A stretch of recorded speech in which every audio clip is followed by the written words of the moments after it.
Welcome to the Protector Culture Podcast with Jimmy Graham. Jimmy is a veteran U.S. Navy SEAL, a former protective officer for the CIA Global Response Staff, founder and CEO of the Able Shepherd Program, a husband and father of 4, and a personal friend of mine. Now here's Jimmy. Hey everybody, welcome back to the Protector Culture Podcast with Jimmy Graham. I'm your host, Jimmy Graham.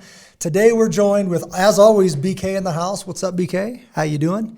And then our guest in studio is Taylor Rhodes, and it's Executive Director. That's right. At Rocky Mountain Gun Owner. That's right. As we know it around here, RMGO. Yeah, exactly. Welcome, brother. Welcome. Yeah, thanks for having me. First, just real quick, I want to thank our sponsor, Able Nation. That's able-nation.org. If you need assistance financially with scholarships, with safety gear, with all that, we go out and do these amazing adventures. We do them as fundraisers, and we give that money back to schools, churches, civic groups, in particular to protect our children and our nation's children. So please reach out to Neil if you'd like that to benefit from that assistance. It's able-nation.org. Thanks a lot, guys. Appreciate you.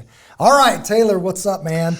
It's been a little bit since we've seen it has, each since other. 2020, I believe. Yeah, we just did. We just pulled up and we were watching that, what was it, Go-To Gun? Go-To Gun, yeah. Dudley, Yeah. Coordinated. And remember that day we were having some technical... horrible technical issues. And I was on the brunt end of that. Yeah, right. He's looking at you like, make this work, right? But we got it pulled off. We got some good information out. So how you been, man?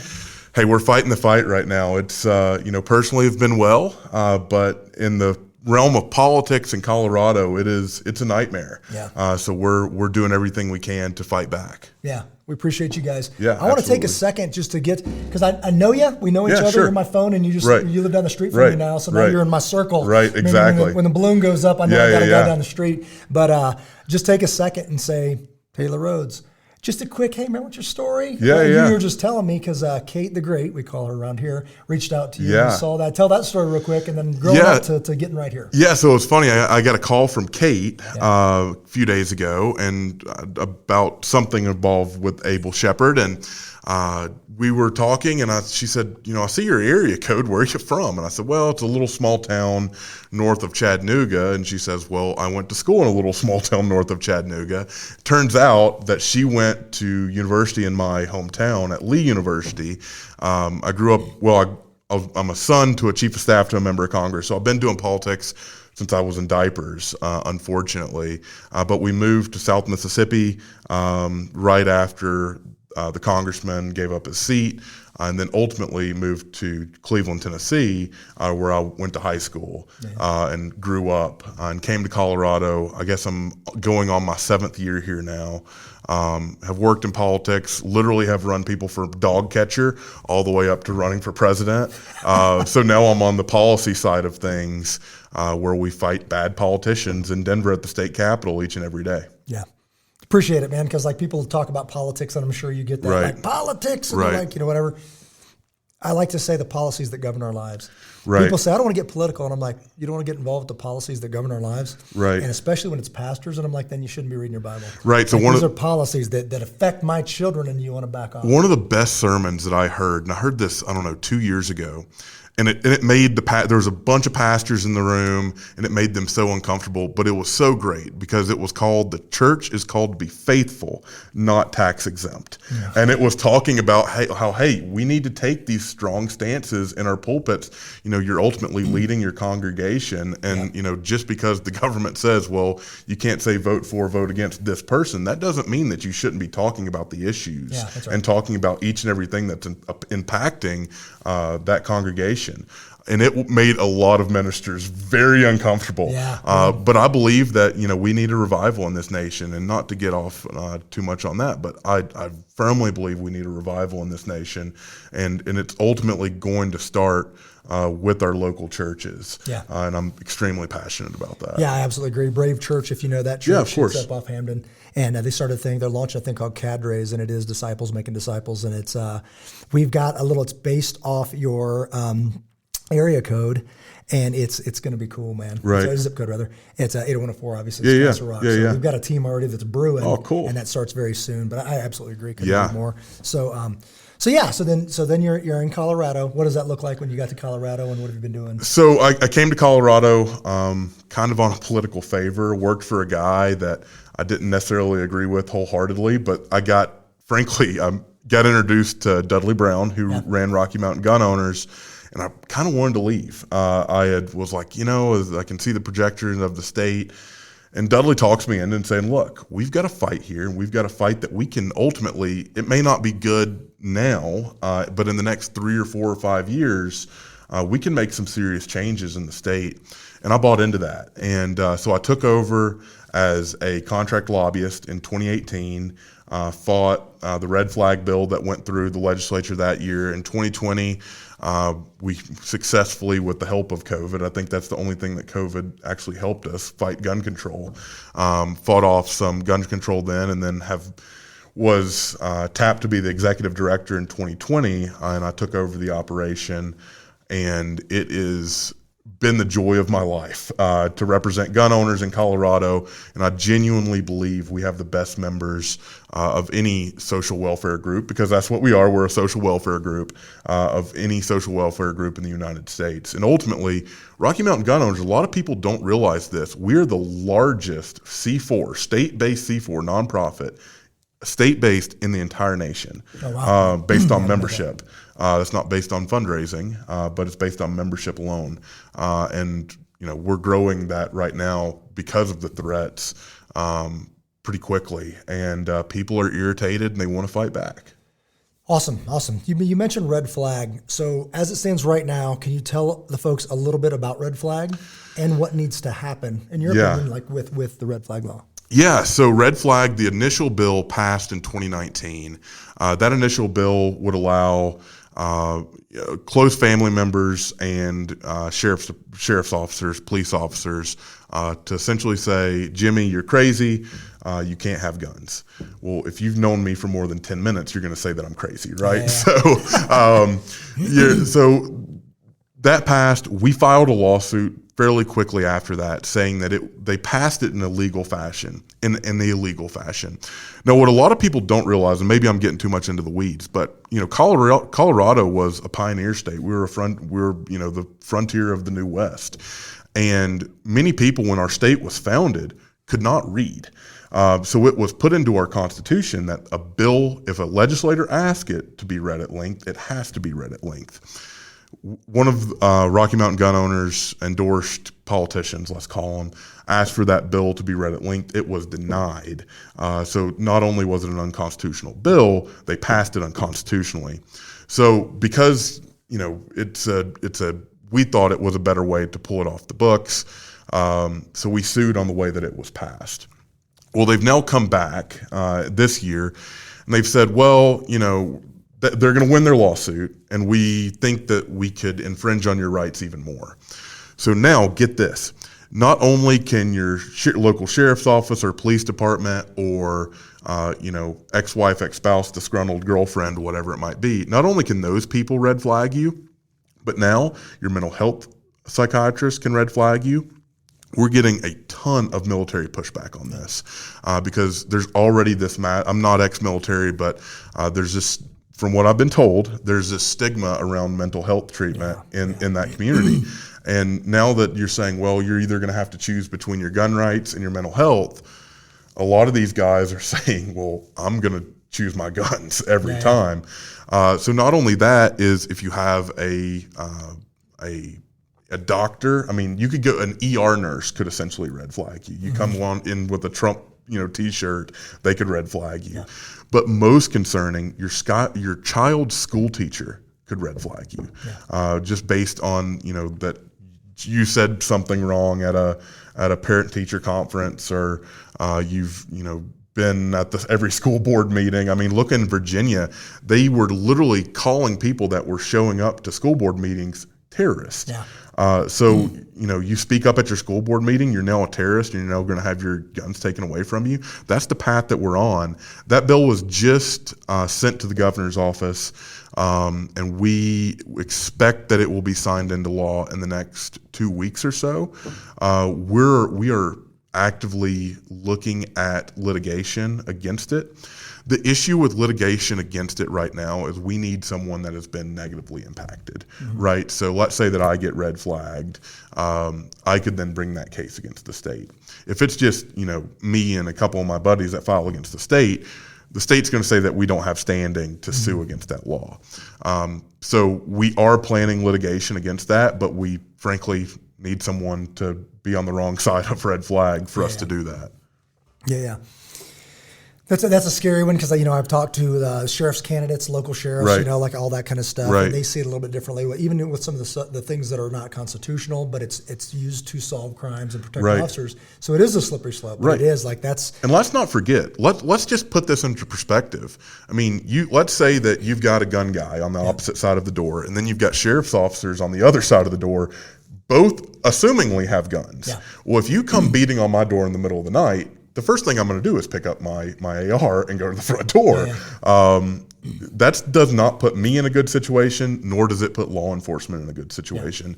If they see that I have guns, they're ready. That does not put the citizen or the police officer in an advantageous situation. But again, the lawmakers in the Capitol, it's very apparent that they are not concerned about those things. They are concerned about disarming as many people as they can. Yeah, and I've told local sheriffs this, and I've told them that I couldn't vote for them because of this the red flag stance. But then also it's like that. I get the law enforcement thing, but if ultimately you serve the people. Right. What's best for the people, and I get it. You should be a cop's cop. Right. After that, after you serve the people. So that's how I see it. Is like, hey, you serve this community, protect me. And my right to protect you, because the local law enforcement here, they're actually in here today, seeing how that we do this, how we can better serve the community, and saying what are you offering, and then coming to a better solution for our nation's children. Right. So I really appreciate our local law enforcement here, but it is, if push comes to shove, I'm supporting you. Like, I know you're working for me in a time of peace, but if it gets nasty, I'm supporting you now. Like, I will be there, and do you want me trained? Protect my right to do that. One of the things, and not to get too off topic, but one of the things that drives me crazy is you see a thin blue line sticker next to a "Don't Tread on Me" sticker. And I'm like, well, who do you think is going to tread on you? That's why it's so important that we're electing good sheriffs and ultimately good town board members, so that they're appointing the right police chiefs, so that it never gets to that point. Because ultimately the law is only as good as the local law enforcement is to enforce it. Right. And the people, and I say this regularly, and I think you'd agree, you can't elect this. It starts with we the people. Right. And then you elect people that represent you. Maybe even call them representatives. Right. This is be stronger people. Right. And then elect from that. Sure. And now those representatives are stronger people. Right. And it must work from the ground up, right? So from bottom up, not from top down. Like, elect a savior. It doesn't work that way. Yeah, exactly. Elect the answer. You can't do that. You got to produce it, right? You got to model it. So what's on the front burner right now for Rocky Mountain gun owners? What is your prime thing if there was a target right now that you wanted to share? Yeah, so unfortunately, there's about 7 targets, right? So the Democrats this year have introduced the most aggressive gun control package. I would even say it's been more aggressive than in 2013 when they introduced, universal background checks, magazine bans, the works.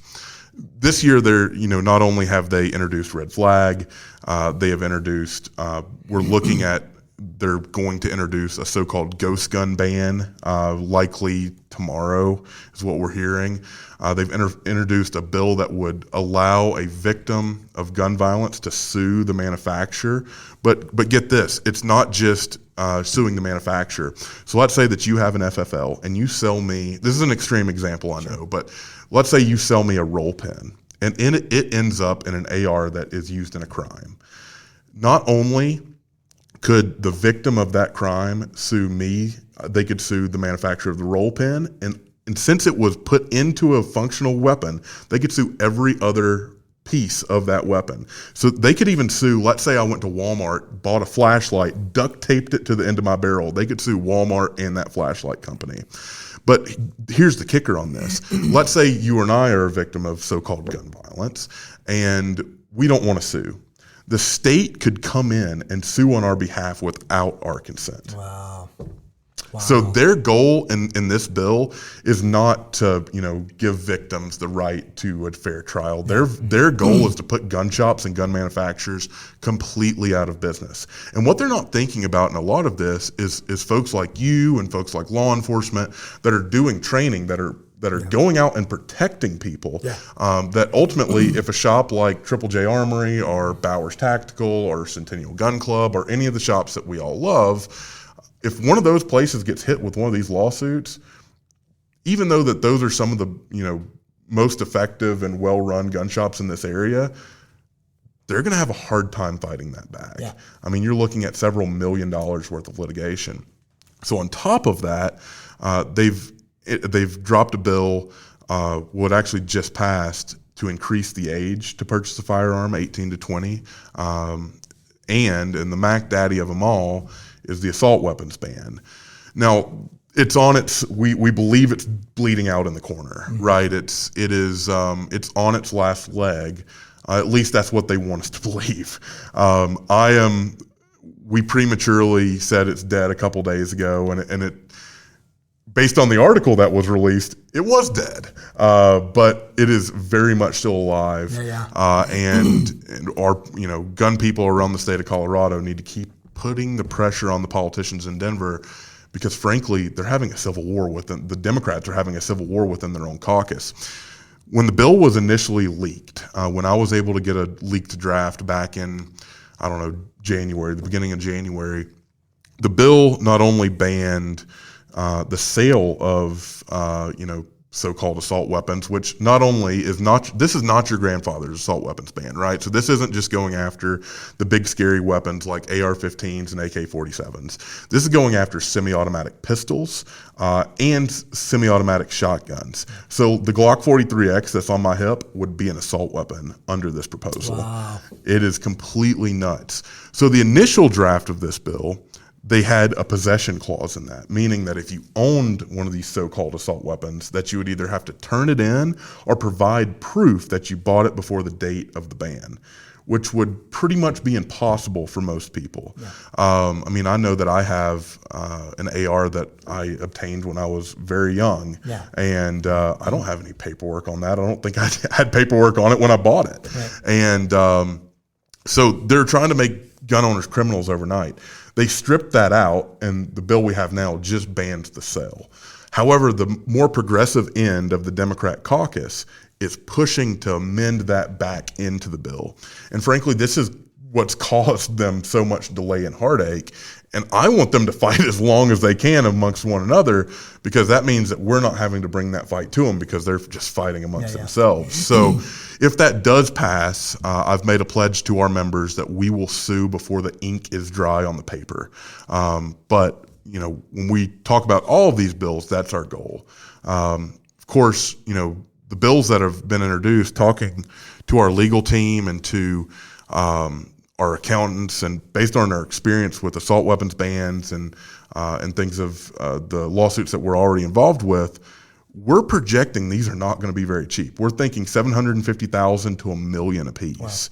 Wow. So we're relying on grassroots donors, and frankly, our average donation right now is about $47. So we're not funded by the big gun manufacturers or anything of that nature. We're funded by good people like you, right? So anyone that's not a member, I'd encourage you to join. If you've never heard of RMGO, go to our website and check us out. What's the website? RMGO.org. Okay, RMGO. Yeah. And we'll say that again. Yeah. Just want to make sure I get it in there.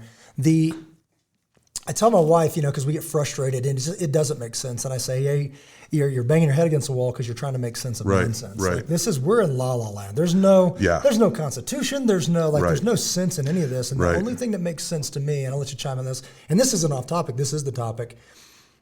The only thing that makes sense to me is if you're trying to break the system so you can rebuild it in your image, right? And I've said it this way. I don't like the music, so I kick it so hard that music to change the song, then it stops playing music, right? But it's more than that. I think it's if you look at this this racism coming back, if you look at all of these things that I need to protect my life and I can own property and this so crazy culture we're living in, it's as if they're trying to break the system and watch that thing fall and then rebuild it. So I have I'll take my tinfoil hat off and I'll put it right back on again. So when these bills were introduced, I showed up to their press conference and I rained on their parade. They opened the floor for questions and I asked them a question. I said, 3 of the 5 bills that you're introducing today have already been ruled unconstitutional by a federal judge. 100% fact. Are you okay with making your caucus pass unconstitutional legislation? I was shouted down, told to leave. This is not your press conference. You're not allowed to ask questions here. It was the biggest I've never seen, at least in my experience. Being a citizen, I get I'm a lobbyist, but as a citizen, asking questions and being shouted out of the building that I pay taxes for them to be in. Right. So ultimately, this is what I believe their long game is. The Bruen decision that came down last year. So if you're not familiar with the Bruen decision, I know a lot of gun people are not, but the Bruen decision was the Supreme Court case that was handed down by Justice Thomas last year. So for the longest time, this has been weighted. Gun laws have been weighted on what's called intermediate scrutiny. So this is essentially the cost-benefit analysis of a law. So let's say, this is a made-up fact, but let's say 20% of shootings are done by AR-15s. I don't know that that's true or not, but let's say it is. A judge could then say, well, an assault weapons ban, specifically banning AR-15s, are okay because you have this interest balancing weight. That is no longer the case. Intermediate scrutiny is completely out the window. So now gun laws have to be based on text, history, and tradition. And why this is so important is you'll hear me and other people in the gun rights field use the term common use. So in our Superior case, the town of Superior, Colorado passed an assault weapons ban. We knew we had to sue. So the Bruen decision was just laid down, and we drew an Obama-appointed judge. And I'm like, there's no way we win this. Good effort. Thanks for the donations. We're going to lose this fight. I couldn't have been more wrong. The Obama-appointed judge ruled in our favor, and this is how he wrote it, that there is no way that you can say that an AR-15 and AK-47s are not in common use. There's more AR-15s and AK-47s by a factor of 2 than there are Ford F-150s, the most popular selling vehicle on the road today. There's no way that you can dispute that. So when we're talking about things like, we were talking about earlier, the pistol brace ban, that's going to fall under this Bruen decision. 18 to 20, when you look at the Militia Act, it was, some will argue 16, most will argue 18. That was the age. So you're going back to the tradition. Then when you look at red flag laws, there's been no tradition of confiscating firearms in America, no matter what the reason. So all of these bills that are going to be passed into law, we have the high ground in the courts. I firmly believe that. So what we're doing right now is we are sending a huge message to the politicians in Denver. If you pass these bills, we're going to sue you and we're going to win. And what they're not taking into account is I'm not a lawyer. I don't play one on TV. I talk like one. I don't shut up. But what they're not taking into account, there's a U.S. code that on civil litigation, if the party that has been damaged wins, the party that is defeated pays their legal fees. So the state, in turn, let's say we spend $1 million against the state to defend an assault weapons ban. They would then have to come back and pay for our legal fees, which then we will take out and then sue other little tyrants all around our state. Not only that, is I can transfer 40% of my C4's money to our super PAC. So then I'm going to run campaigns against the people that have stolen our freedoms and replace those people with someone better.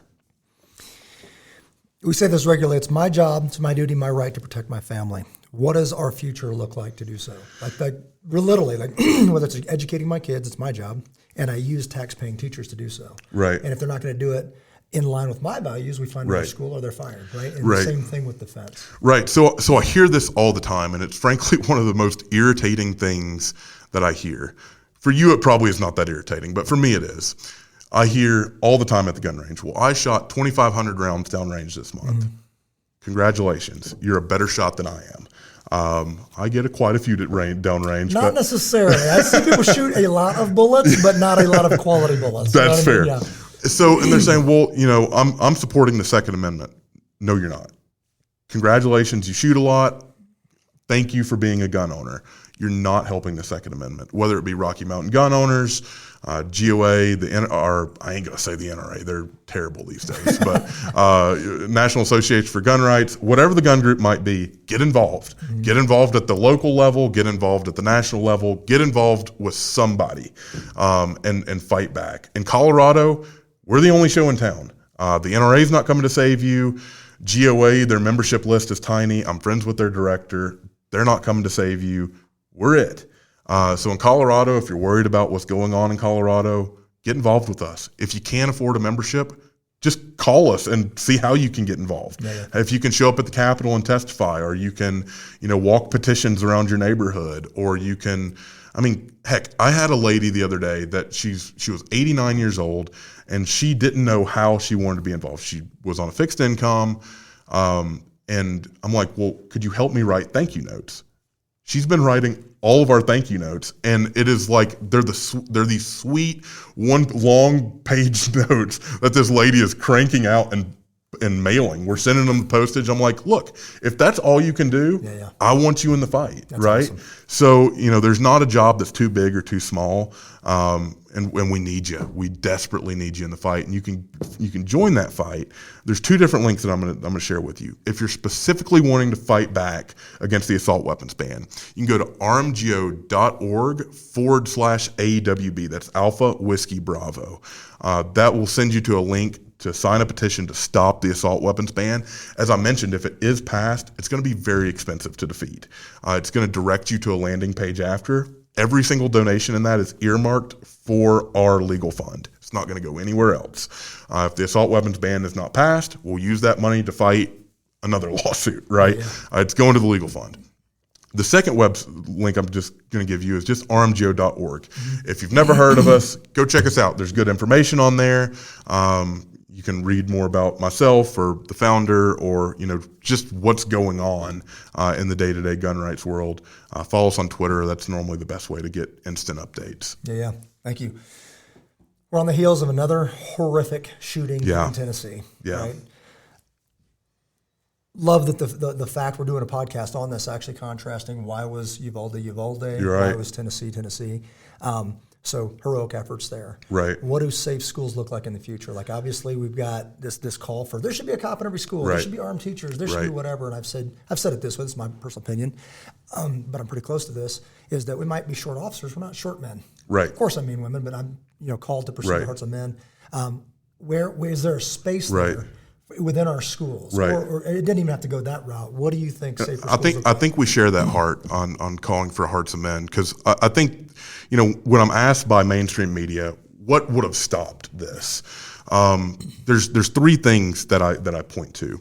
Number one is we talk about a epidemic of gun violence. We have an epidemic of fatherless homes in America. Yeah, when you look at the demographic of the let's call them the average shooter. That's probably not politically correct, but if you look at the average shooter that goes out and commits these heinous crimes, majority of them come from fatherless homes. The second is they are completely doped up on some kind of stabilizing drug, whether that be ADHD medication or antidepressants or whatever. And there's a place for those, but when we're overly medicating our kids, this is a huge problem. Absolutely. Number three is equally important is we have an issue with gun-free zones in America.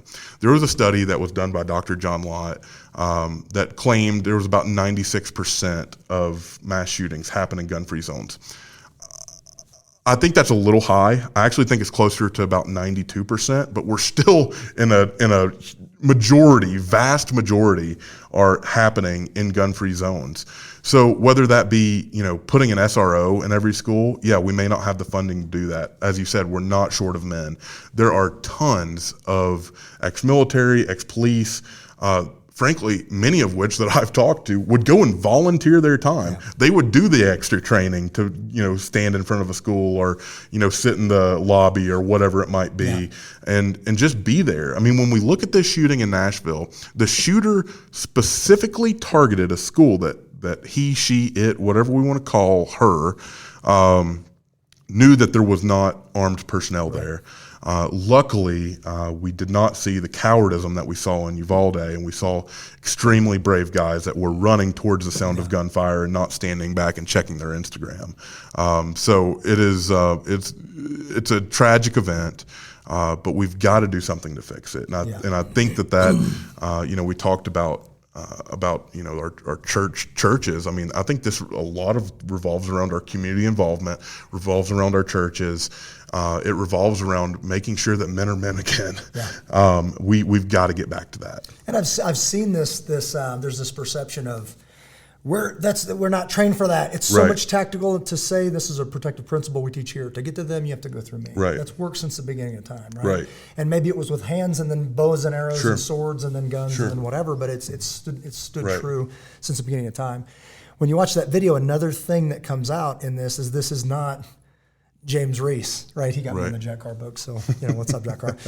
But like this Navy SEAL coming in, it's this confused female that's walking around at the hip like this. This is not difficult, right? To say like you're not going to get to these kids with a Kel-Tec sub 2000, with a Kel-Tec sub 2000, right? And you just at those distances, you just say, hey, I'm not going to allow this. I want you to lay down on the ground for a while. Right. That's not a hard thing to do with just some basic training of saying, hey, just have second assessment and don't shoot the wrong person. Right. So I don't think this is a bridge too far. Meaning responsible people, and obviously the counter is always.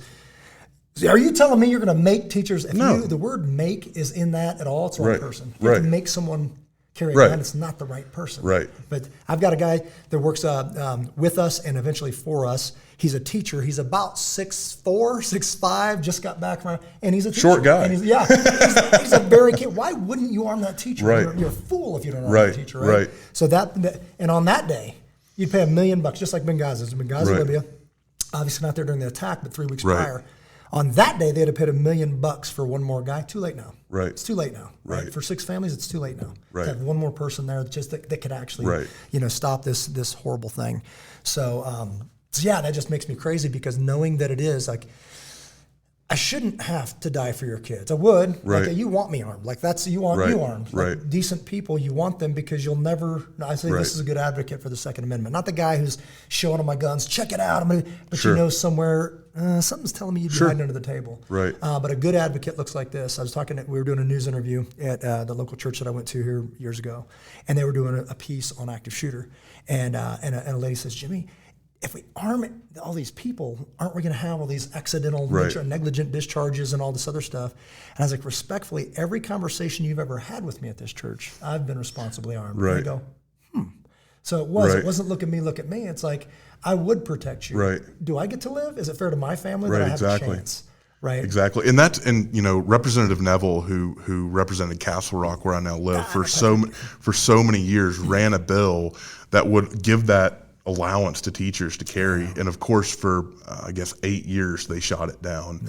A Columbine survivor, and they don't care. At the end of the day, the legislature, I can specifically talk about here in Colorado, when they hear anything revolving around guns, if it's something that would not disarm you, they don't want to talk about it. Yeah, and I see that right now, and that's just another justification for me looking at am I wrong? I ask myself that a lot, but if you remove the protection from my school, is there liability? Everybody loves the L word, like liability, right? But like East High School, you took out the protection in my and people got shot. Right. Are you now liable? Like if Starbucks, if you won't let me carry a firearm, do you protect me now? So when it gets shot up, is any of that liability on you? Right. Are you seeing any of that? Yeah, there's no push for that. There was a bill, I believe it was in Texas, that talked a little bit about that, but we haven't seen that push around the nation yet. But that's a very good idea. Yeah, and it really is. It's we're at a point where I say it this way: people don't want to say what they know, they want to yell what they've heard. Right. So it's just this powerful, I'll Right. yell you down Right. with this silliness, and it amazes me that they're getting further down the field. And I know this must happen, but say, this can't happen, this must happen. That's in the Right. Bible, right? It's going to get Right. worse. Right. What are you doing while it happens? Right. So that's the way we say protecting our children and taking care of one another. Right. Pretty good place to start. Yeah, What very you're doing, pretty good place to I start. appreciate that. All right. Appreciate you, brother. I'm going to give you the last word. Can you, as far as the thank yous, thank you for being here. Yeah. Thank you, RMGO. Yeah, thanks for having me. Can you go ahead and give us those websites again? And what can we do? Like talking to the people right now, what can we do to support RMGO? Yeah, so right now we need you in this fight. The legislature has passed many of these bills already, and frankly, it's up to us to stop them. And I'm not talking about RMGO. I'm talking about you and me. We're a grassroots organization, not funded by millionaires. Unfortunately, we do not have a George Soros or Michael Bloomberg in our back pocket that is willing to pay our legal cost. We need your contribution, whether that be 10 cents or $10 million. If you've got $10 million, call Jimmy. Get him to give you my phone number, and we'll go to lunch. But in all seriousness, we need you in the fight. If you want to get in the fight, specifically on the assault weapons ban, you can go to rmgo.org/AWB. That's Alpha Whiskey Bravo. If you just want to join, become an average member, go to rmgo.org. In the top right corner, you'll see a join button. For $30 a year, you can become a member. Awesome. Thank you, brother. I've said many times, there's so much silliness going on that an adult needs to walk in the room and say, enough, we're done here. So thank you, Yeah. RMGO, for being that adult that walked in the room and said, hey, I'm going to protect their rights to protect this community. Yeah. Because I take that very seriously, as you know, and we train people to do that responsibly. So please join now. Check them out, rmgo.org. That's right. Is that right? Join up, support these guys. We're going to do the same. We love you guys. And until we see each and every one of you again, God bless you. Take care of one another.